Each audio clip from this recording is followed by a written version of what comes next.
এখন ফেরত যাব। ভোটার লিস্ট তো আমাদের এখানে নেই। ভোটার 2002-এর ভোটার লিস্ট চাচ্ছে। এবার আমাদের দেশ তো বাংলাদেশ, ওখানে আছে বাবার মায়ের। এখন ফেরত যাওয়ার কারণ কি? কারণ কি আমাদের কোনো ডকুমেন্ট নেই, এখন এই সাইজ চালু হয়েছে তার জন্য। এই 7-8 বছর ধরে এখানে কোথায় থাকতেন? কলকাতাতে, কলকাতার কোথায়? খিদিরপুরে। খিদিরপুরে থাকতেন। তো এখন ফেরত যাওয়ার কারণ কি? কারণ কি আমাদের কোনো ডকুমেন্ট নেই, এখন এই সাইজ চালু হয়েছে তার জন্য। এসআইআর চালু হয়েছে সে কারণে। হ্যাঁ, চলে যেতে হচ্ছে আমাদের। আর ওই যেখানে থাকি ওইখান থেকে বলেছে তোমাদের কোনো কাগজপাতি নেই, তোমাদের দেশে তোমরা চলে যাও। বাংলাদেশে কোথায় বাড়ি ছিল? বাংলাদেশে জেলা খুলনা, তেরোকাদা থানা। পরিবারের সঙ্গে ছিলেন না একাই? একাই ছিলাম, এখন ওখানে বিয়ে শাদী করেছিলাম। ওখানে? হ্যাঁ তাহলে এখন বাংলাদেশে ফেরত যাচ্ছে? হ্যাঁ। এখানে এসেছেন, এখানে কতদিন এসেছেন? কোথায়? এখানে এখানে আসা হয়েছে, এখানে 2 দিন আসা হয়েছে। আমার নাম মোহাম্মদ রুবেল মোল্লা। কোথায় থাকতেন কলকাতা? খিদিরপুর।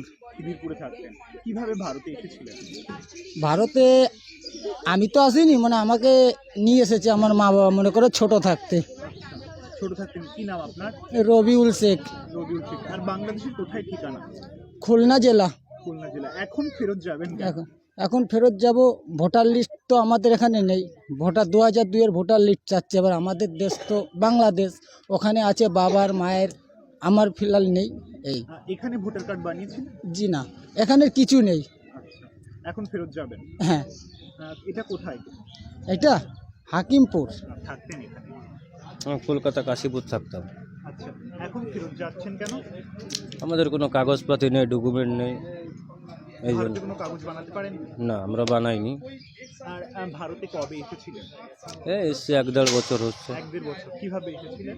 এমনিই চলে এসেছিলাম। ফেরত যেতে চাইছেন কেন? কি করবো, এখানে কাগজপাতি না হলে থাকতে দিবে না, এই জন্য চলে যাচ্ছি। আমাদের ওখানে লোকাল থানা বললো তোমরা চলে যাও, তোমাদের কাগজপাতি নেই। বাংলাদেশে কোথায় বাড়ি? যশোর জেলা।